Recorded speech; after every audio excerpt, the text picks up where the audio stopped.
Pai amado, Pai querido, em nome de Jesus, estamos aqui mais uma vez, Pai, pela Tua graça, pela Tua bondade, Deus, te agradecemos por isso.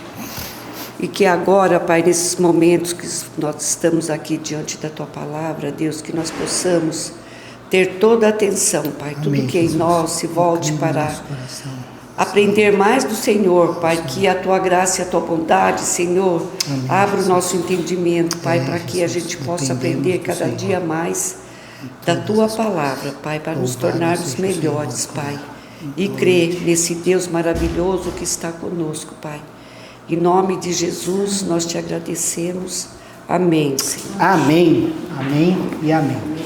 Então, esse livro aqui, de 1 Samuel, né, vai narrar a história de alguns juízes, e Samuel foi o último deles, né? Depois dele a gente tem o primeiro rei, né, o rei Saul. Aí começa o reinado, né? E essa história, né, começa com a mãe de Samuel, né? Que Eucana, né, tinha duas esposas, a Ana e a Penina, né? E Ana era estéril, não podia ter filhos, né?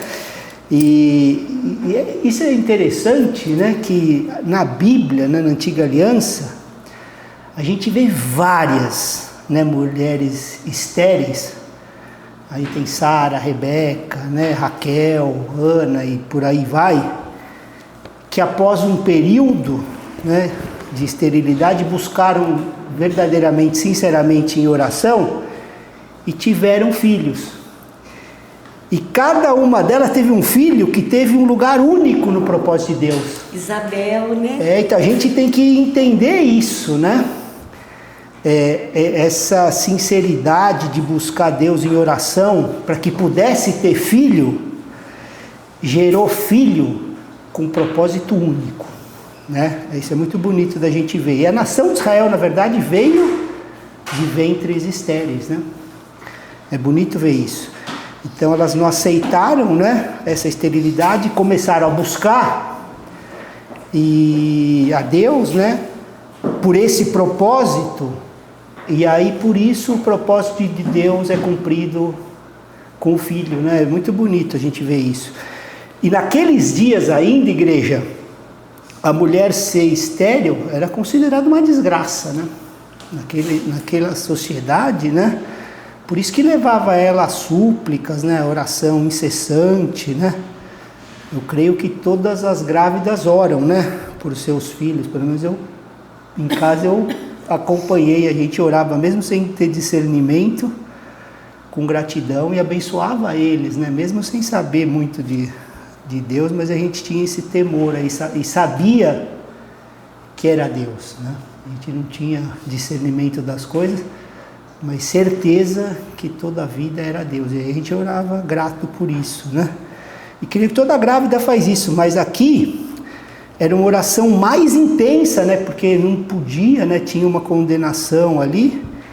E isso é que era poderoso. Quando a criança nascia, já nascia nessa atmosfera de oração, né? De oração. E a mãe permanece, né, em oração por um tempo, né? E esse foi o início aqui da vida de Samuel, né? Ele nasceu, a Bíblia não é exata nos tempos, mas eu creio que através de anos de oração, né? E a gente vê Ana em constante oração para engravidar. E aí chega no verso 11, né? Eu estou no 1 Samuel, tá? A gente está começando agora 1 Samuel, para quem chegou. E a gente vê que Ana, né, nessa constância de oração, no verso 11 ela faz um voto. Vamos ler 1 Samuel 1:11. Senhor dos exércitos, se de fato olhares para a aflição da tua serva e te lembrares de mim, e não te esqueceres da tua serva, e lhe deres um filho homem, eu o dedicarei ao Senhor por todos os dias da sua vida. E sobre a cabeça dele não passará navalha. Então antes o foco era o filho para ela, né? Ela pensava na vontade dela, na necessidade dela. Agora ela pensou que se o Senhor lhe desse, o filho seria para o Senhor, né? Quando o nosso foco sai da nossa vontade e vai para a vontade de Deus, imediatamente a gente começa a ver respostas. É impressionante. Quando a gente sai do foco, é nossa vontade, é meu jeito, né? E vai na vontade de Deus, as respostas vêm. Então, por isso que ele ensina a gente, né, a orar santificando, né, o nome dele. A vontade dele seja feita aqui nessa terra, né? Então, quando a gente alinha o nosso coração com o dele, a gente começa a ver resposta atrás de resposta. O problema é que a gente insiste na nossa. E muitas vezes o que a gente quer é o que vai ser a nossa ruína. E Deus sabe, a gente não. Então ele não vai dar o que a gente quer, ele vai dar o que a gente precisa. E quando a gente alinha o nosso coração com o coração dele, as nossas necessidades cumprem o propósito dele. A gente tinha que andar nisso, igreja. Então a gente viu que esse tempo de Juízes, né, a gente acabou de ler o livro de Ruth aí, Israel estava o caos, né? A gente via como era isso aqui, né? Uma montanha russa. E Ana estava alerta, o povo de Deus estava retrocedendo, né? A necessidade era grande de um profeta, né? De um homem que pudesse levantá-los.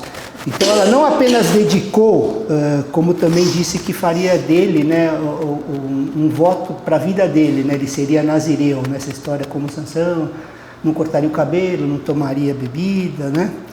Então ele seria dedicado a Deus, e Deus poderia usá-lo para quê? Para restaurar a nação de Israel. Ela sabia como estava a nação, né?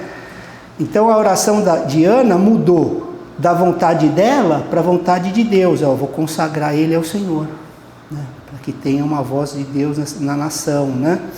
E muitas vezes as nossas orações não são atendidas porque o foco delas é 100% a nossa vontade.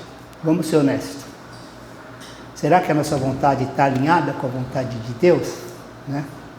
O que Deus quer para nós, aonde Ele quer que nós cheguemos, né? Será que atendendo os nossos desejos vai nos aproximar disso ou vai nos afastar? E a gente não pensa nisso. Fala, né? Pedir não recebeis porque não sabe, porque pedir para si mesmo. Pede mal, né? Não sabe, e é isso mesmo. Então, muito das orações não respondidas é amor e misericórdia de Deus sobre nós. Que Ele fala, não, filho, eu não quero que você vá para esse lado, para esse lugar. Eu tenho outro lugar para você. E isso você ainda não sabe, mas isso na sua mão vai só te afastar desse propósito e do meu, né? Se cumprindo em você. Então, nessa atmosfera de muita oração, né, que Samuel nasceu. E a gente vê a atitude dela quando ela recebeu, né? A gente leu os versos 26, 1 Samuel 1, 26 e 27. Vamos ler? Ah, meu Senhor, tão certo como você vive, eu sou aquela mulher que esteve aqui ao seu lado, orando ao Senhor. Era por este menino que eu orava, e o Senhor Deus me concedeu o pedido que eu fiz. Por isso, também entrego ao Senhor por todos os dias que viver. Será dedicado ao Senhor. E ali eles adoraram o Senhor. Olha que lindo. Imagine só um menino, provavelmente aí de 3, 4 anos, né? Mais ou menos, indo com a mãe adorar a Deus por seu milagre. Minha mãe está aqui agradecendo a Deus, né, nesse fervor, porque eu sou um milagre de Deus, né? Ele crescer com isso, né? Como que é bom ter uma mãe piedosa, né? Uma mãe que tem o coração voltado ao Senhor, né? E aí ela faz uma oração muito linda no capítulo 2, né? Eu acho que vale a pena a gente orar, porque esse texto aqui é muito lindo, né? 1 Samuel 2, de 1 até o 10.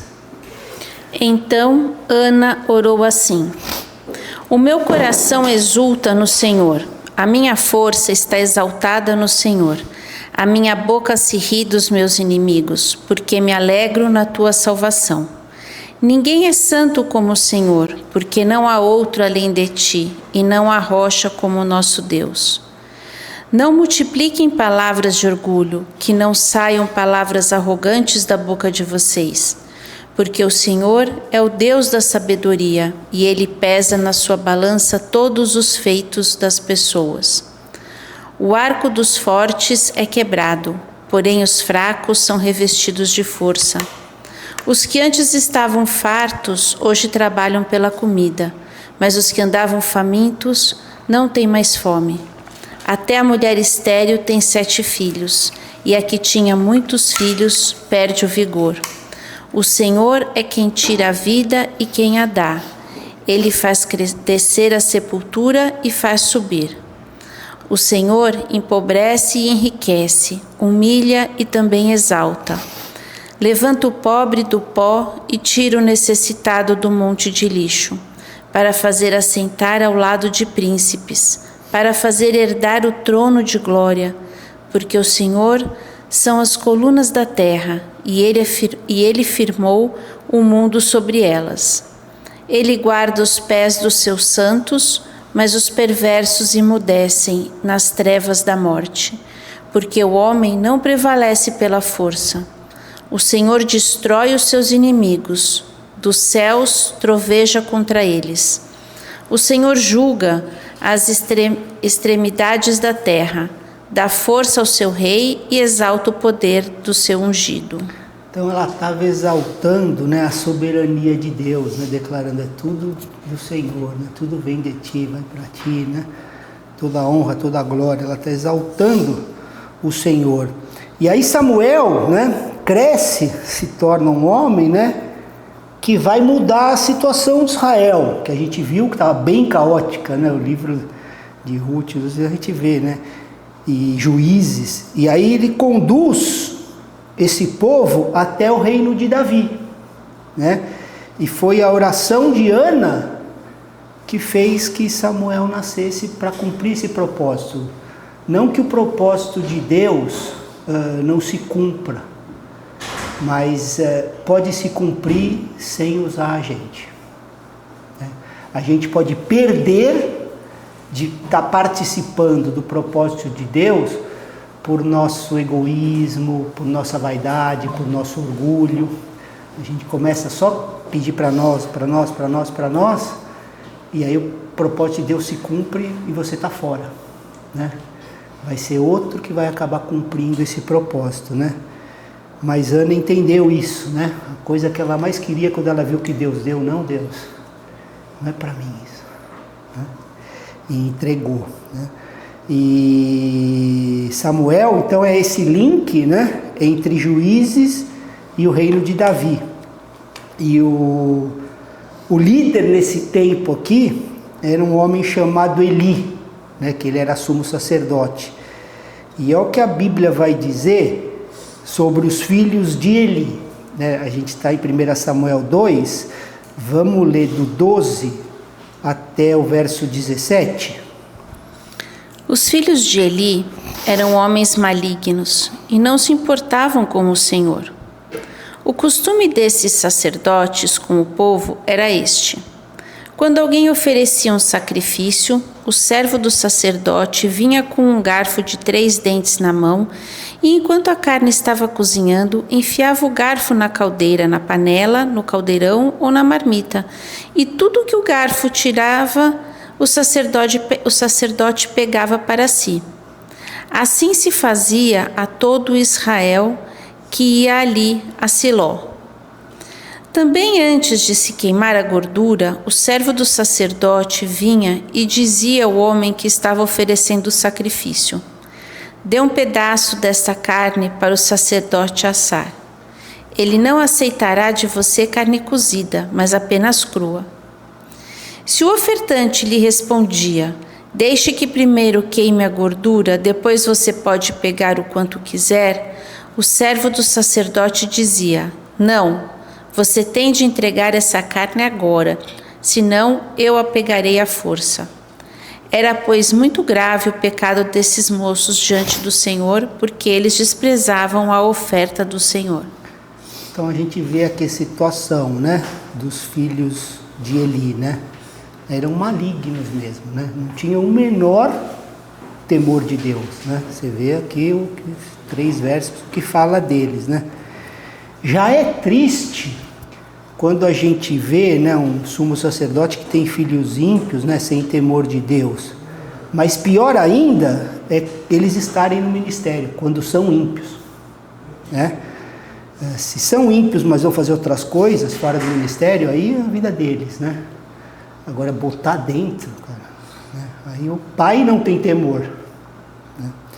Então aqui eles estavam no ministério ajudando, né, o pai, mas sem temor algum de Deus. Não conheciam o Senhor, né? Roubavam o sacrifício do Senhor, adulteravam com as mulheres no templo, né? A gente lê isso, né?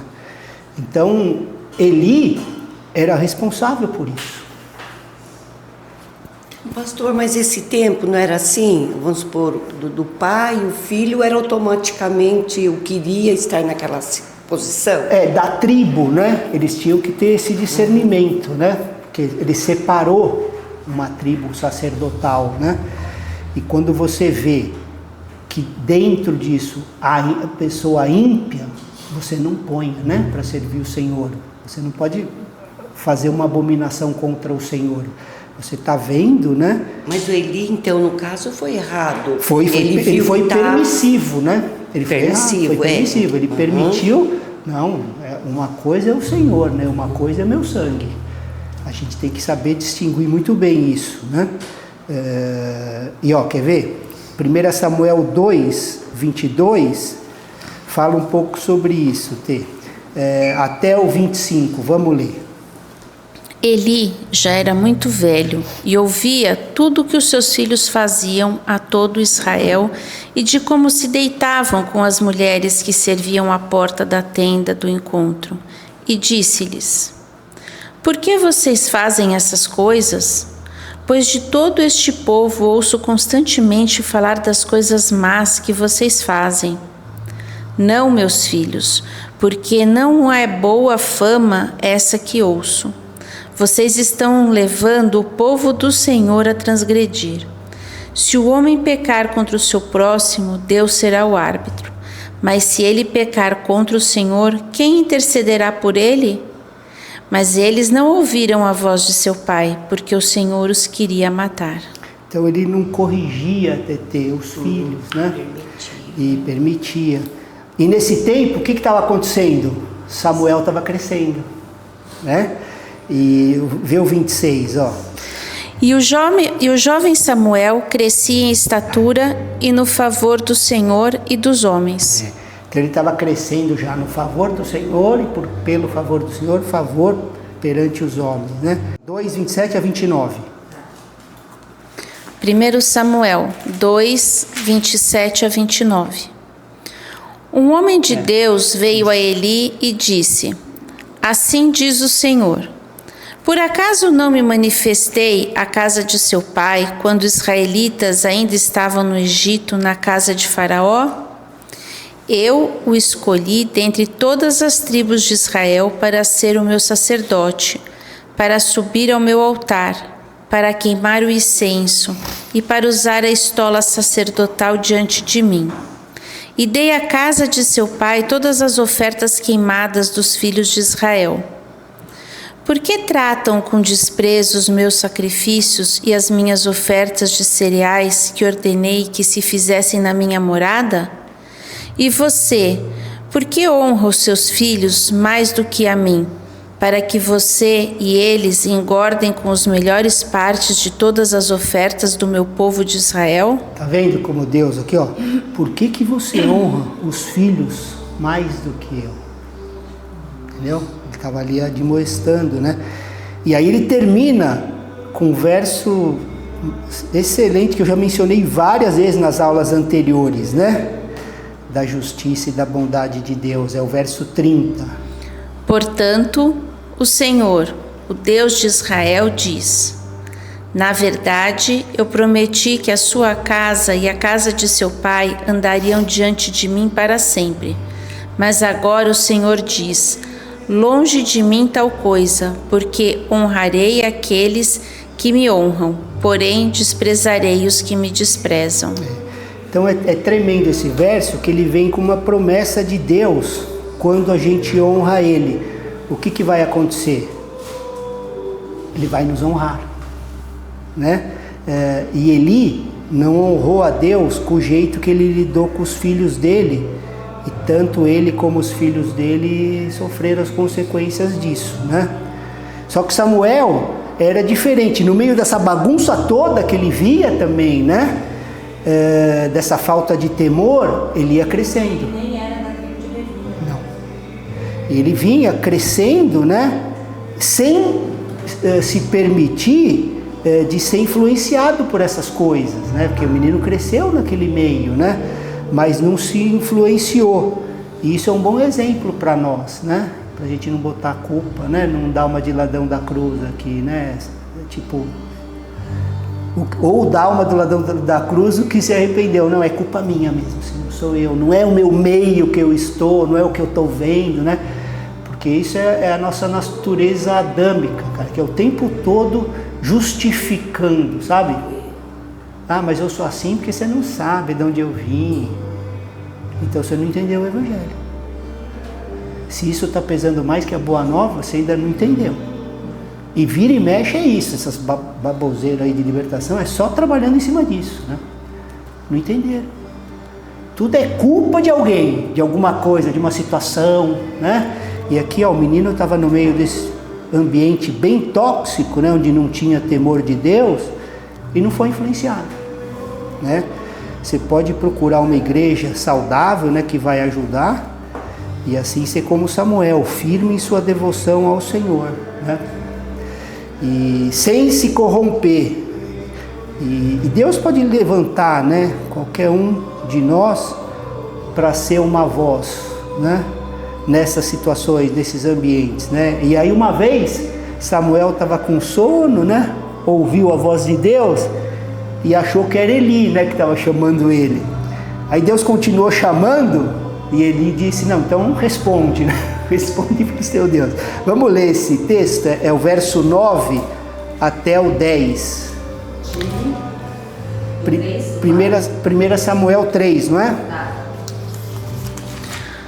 Por isso, Eli disse a Samuel, vai deitar-se, se alguém te chamar, dirás, fala, Senhor, porque o teu servo ouve. E foi Samuel para o seu lugar e se deitou. Então veio o Senhor e ali esteve, e chamou como das outras vezes, Samuel, Samuel. E este respondeu, fala, porque o teu servo ouve. Então essa deveria ser a nossa atitude, né? Sempre alerta para a palavra de Deus, tanto quando a gente está, né, na leitura, quando a gente está ouvindo as Escrituras, né? Sempre atento à palavra de Deus. Nosso coração tem que estar assim, fala, porque o teu servo ouve. Esse tinha que ser o nosso coração, sempre quando se fala de palavra de Deus, né? E pode ser no meio da noite, sozinho, numa reunião, lendo a palavra, não importa o lugar. Mas nosso coração tem que estar sempre assim, fala, Deus, fala que o teu servo ouve. A gente tem que ter essa reverência quando se trata de palavra de Deus. E aí quando amadureceu Samuel, né, como profeta, ele foi aprendendo, né, amadurecendo em ouvir a Deus, né? E Deus disse que ele julgaria Eli pelos seus pecados, né? E na manhã seguinte Samuel contou tudo para Eli, mas mesmo Eli recebendo, né, a má notícia, ele ponderou na soberania de Deus. Olha o que fala o verso 19, né? Samuel crescia, e o Senhor estava com ele, e não deixou que nenhuma de suas palavras caíssem por terra. Não deixou que nenhuma de suas palavras caísse por terra. Isso é um grande desafio para aquele que busca a Deus e quer ministrar a palavra de Deus, né? Que nenhuma palavra caia por terra. Isso serve para todos nós, né? Quando a gente ministra a palavra, né? Isso em diferentes situações, pode ser na igreja, para descrentes, numa mesa, né? Que nenhuma palavra caia no chão, né? Mas que caia no coração daqueles que estão ouvindo, né? Isso tanto no particular, né? Na sua conversa privada com alguém, né? E aí a gente fazendo isso, a gente vai continuar honrando o Senhor, né? Sempre tendo uma palavra de Deus para quem Deus colocou no nosso raio, né? Tem muita gente que está cheia de conselho de homem e está com o coração sedento para ouvir um conselho de Deus, né? E às vezes a gente quer usar a nossa esperteza, né? Em vez de botar uma palavra do Senhor na vida daquela pessoa que pode mudar todas as coisas, né? Então o Senhor estava com Samuel e esse era o segredo, né? A gente vê que antes o Senhor estava com Josué, a gente viu, né? Não permitia que nenhuma palavra, né, caísse com Samuel, né? Então esse é o tipo de ministério que todo cristão deveria buscar, né? E a confirmação vem junto com isso, ó, no verso 20, né? Todo Israel, desde Dan até Berseba, reconheceu que Samuel estava confirmado como profeta do Senhor. Então vem a confirmação, né? Quando ele falava a palavra do Senhor, o Senhor não permitia que nenhuma caísse por terra, e aí todos, né, do povo confirmavam: esse é um homem de Deus, esse é um profeta do Senhor, né? Não está falando dele, né? E ainda estava estreito, né, o negócio lá para o povo de Israel. Aí em 1 Samuel 3:1, no final do versículo, olha o que fala de como estava a situação do povo. Naqueles dias, a palavra do Senhor era muito rara, as visões não eram frequentes. Nós estamos falando do povo de Deus, né? E ó, aqueles dias a palavra era rara. Tipo, cada um estava vivendo, né? Não tinha visão, não tinha nada. O povo estava, né, dentro de um labirinto lá fazendo o que quer, né? Esse era o cenário. Muitos anos, né, sem ouvir a voz de Deus. O último foi Josué, né, que estava mais para um líder militar, né, um general aí do Senhor, um guerreiro.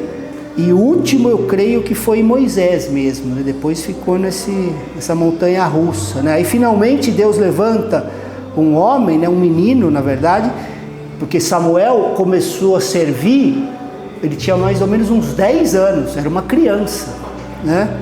E quando estava com uns 20, já foi reconhecido pelo povo, um profeta do Senhor, né? E depois a gente vê pela Bíblia também, quando fala ancião, né? Nem sempre é a idade, é o que foi colocado, né? Porque tinha anciãos do Senhor que eram jovenzinhos. E a necessidade com autoridade também, né, pastor? Exato, aqui não tinha ninguém, né? E aí Ana, né, percebeu a situação, falou: não, esse vai ser dedicado ao Senhor, né? Precisa. Então a atitude dele perante a palavra era a mesma, continuou, né? Fala porque o teu servo ouve. O que ele aprendeu de menino lá continuou sendo, né, o lema da vida dele, ouvir ao Senhor, né? E aí a gente vai para o capítulo 4. A gente vê que os israelitas, né, estavam lutando com os filisteus, e tem algo interessante aqui para a gente pontuar. Quando eles estavam sendo derrotados, vamos a 1 Samuel 4, o verso 3. Quando o povo voltou ao arraial, os anciãos de Israel disseram: por que o Senhor nos derrotou hoje diante dos filisteus? Vamos trazer de Siló a arca da aliança do Senhor, para que esteja no meio de nós e nos livre das mãos dos nossos inimigos. Então aqui na igreja é a religiosidade do homem, né? Eles não entendiam que eles estavam sendo derrotados por causa dos pecados deles, do estilo de vida deles. Não é porque a arca não estava no meio, né? Quando a gente vive em pecado, né, adorando os ídolos, né, no nosso caso os ídolos modernos, né, vivendo pelas paixões mundanas, mesmo se você tiver com a arca da aliança, você não vai ter vitória. Nós não vamos ter vitória, né? É um símbolo, né, aquilo. A gente pode ter um símbolo sem ter o Deus do símbolo, né, que é a religiosidade. E aqueles caras: não, a gente vai trazer a arca, resolvemos. né? Não era isso, né? A gente pode partir o pão, beber o cálice e não ter comunhão alguma com o Senhor. A gente participa da ceia do Senhor, parte o pão e toma o cálice e não tem comunhão com Deus. Símbolo. Né? E isso era um símbolo, né, para eles, assim como a comunhão, né, a ceia, para muitos pode ser um símbolo. Se não tiverem discernindo o corpo e em comunhão com o Pai. É um símbolo religioso, você vem, legal. Pode fazer toda semana, continua o seu símbolo, né? E aí no verso 5 e 6. Quando a arca da aliança do Senhor chegou ao arraial, os israelitas gritavam tão alto que o chão tremeu. Os filisteus ouviam a voz do júbilo e disseram: que voz de grande júbilo é esta no arraial dos hebreus? E aí, né, as pessoas pensam, então tá, vamos gritar bastante que Deus vai estar lá, vamos fazer barulho, né? Aí a gente, né, sem querer, entende aí o movimento de muitas igrejas, né? Vamos fazer barulho que se gritar bastante Deus está lá, né? Está muito distante. É mais do mesmo, a tecnologia mudou, mas o coração do homem é o mesmo desde o jardim, desde a queda, depravação total. Então, não é assim que funciona, né, igreja? 4.000 homens já tinham sido mortos pelos filisteus. Vamos voltar no verso 2, Dri? Os filisteus se dispuseram em ordem de batalha para enfrentar Israel, e quando a guerra começou, Israel foi derrotado pelos filisteus, que mataram no campo aberto cerca de 4.000 homens. Então já tinham matado 4.000, né? Aí eles começaram a gritar, né? Vamos trazer arca, aleluia, glória a Deus, louva ao Senhor, né? Começaram e foram para a batalha, né? Olha o resultado no verso 10. Então os filisteus lutaram, e Israel foi derrotado, e cada um fugiu para sua tenda. Foi uma grande derrota, pois foram mortos de Israel 30.000 homens. 30.000. Então você viu que foi muito pior dessa vez? O que a gente aprende, igreja? Que a gente não pode trazer Deus para uma situação trazendo os seus símbolos ou seus rituais. Não é isso, né? Gritando, louvando, né? Porque tem muita igreja que está em pé nisso. Ritual, símbolo, gritaria, todas essas coisas aí, porque aí então Deus vai estar. Vou tocar alto aqui o chofar, vou dançar, vou gritar e ele tem que estar aqui. E o povo fez tudo isso, a derrota que era 4.000, 30.000. Não é isso, não é isso, né? No final, é a boa consciência que Deus está procurando, é o nosso coração. Eu posso estar quietinho lá e agradando a Deus, ou posso estar louvando e agradando, mas posso estar louvando como um símbolo para mim. Deus vai ter que estar, né? Então assim, a gente precisa livrar dessa adoração de falsos deuses, né? De viver para o mundo no sentido dos ídolos modernos, né? É o que Deus espera do povo dele. Todos os símbolos de Deus, obviamente, tem significados, né? O nosso louvor, a nossa adoração também tem significado, né? Esse capítulo ensina a gente. Veja um pouco mais para frente o que os filisteus fizeram, né? Em 1 Samuel 5, vamos ler o primeiro 1 e o 2. Os filisteus tomaram a arca de Deus e a levaram de Ebenezer a Asdod. Os filisteus tomaram a arca de Deus e a colocaram no templo de Dagom, ao lado da imagem de Dagom. Então, e por causa disso, né, eles tiveram sérios problemas, né? Daí, eles devolveram a arca para o povo, né? A gente vai ver isso mais para frente, no capítulo 6, no versículo 8. Então, peguem a arca do Senhor e a ponham sobre o carro. E num cofre, ao lado dele, ponham as figuras de ouro que vocês vão lhe enviar como oferta pela culpa. Depois, deixem o carro ir. Então, viu, deu problema, vamos devolver, né? Que a gente entende aí, pegamos a arca do Senhor, né? Entenderam com que ele estava, vamos devolver. Aí no capítulo 4, seguindo aqui o verso 15 e o 16, vamos ler Capítulo 7. Desculpa, capítulo 7, versículos 15 e 16. 1 Samuel 7, 15 e 16. E Samuel julgou Israel durante todos os dias de sua vida. De ano em ano fazia uma volta, passando por Betel, Gigal e Mispa, e julgava Israel em todos esses lugares. Então, aí a história, né, de Samuel perder a mão, né? Por tanto viajar, ele não estava conseguindo cuidar da casa dele e nem da família dele. E isso, assim, é um lembrete para todos nós, né? Aqueles que entram nessa espiral, né, de viagem, de coisa, e quando vê, não está com tempo para conduzir a casa nos caminhos do Senhor.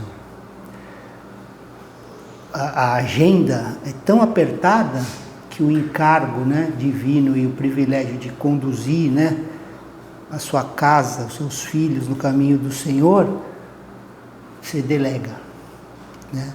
E aí Samuel estava viajando, né, servindo ao Senhor, fazendo muitas coisas, mas estava sem tempo para a filha e para os filhos e para a esposa. E aí no 17... Porém, voltava a Ramá, porque a sua casa estava ali, onde julgava Israel e onde edificou um altar ao Senhor.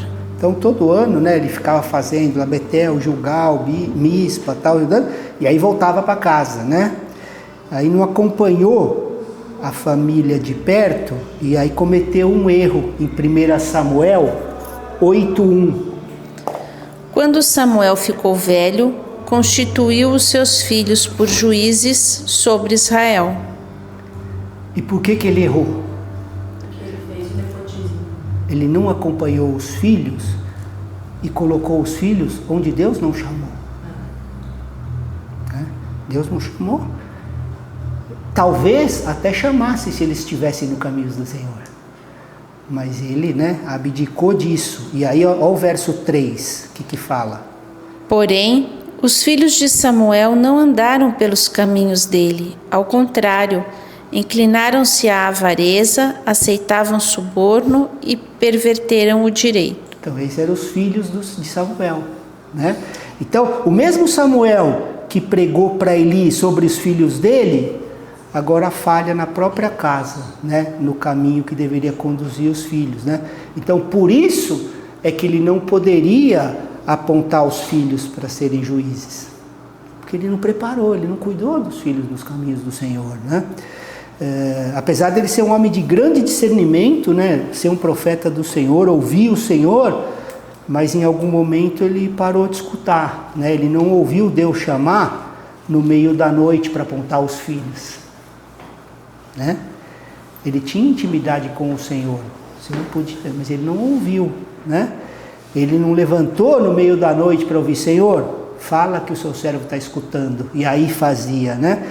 E é aquela história de muita gente começa bem e acaba mal, né?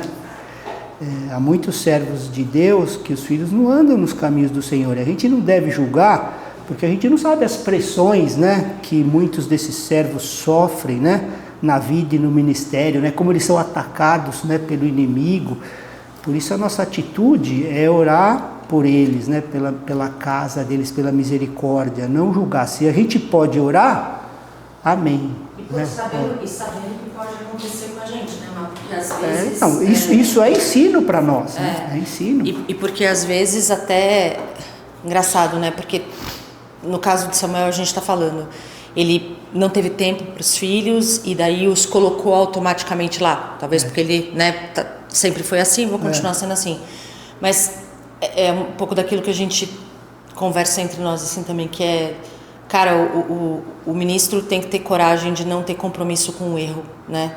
Uma vez que você percebe, porque a questão, às vezes você vai começar errado, a gente é falível, né? Sim, sim. Você tem que ter a coragem de dar um passo atrás e falar, não, vamos consertar, né? Ou andar numa maneira de ouvir tanto a Deus que até está fora do erro.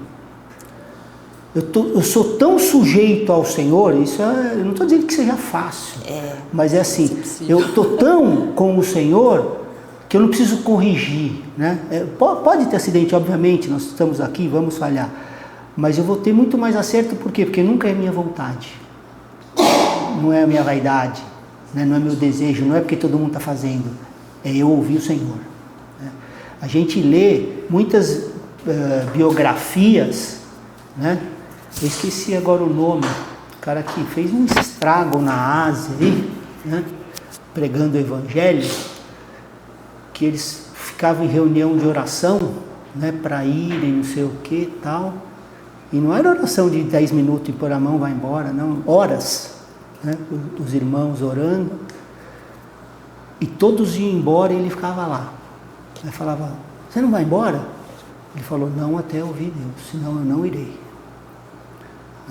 Então nesse nível, estou dizendo, né, Deus, se Deus não mostrar, não falar, eu não vou fazer porque talvez seja a minha vontade, né? E nesse caso acontece muito, né? Como a Ju falou, não é nem por ter um coração assim mau, né? Mas é por se inclinar pela sua vontade, por honra de homens, né? Que o coração vai, não, mas é a minha família, sabe?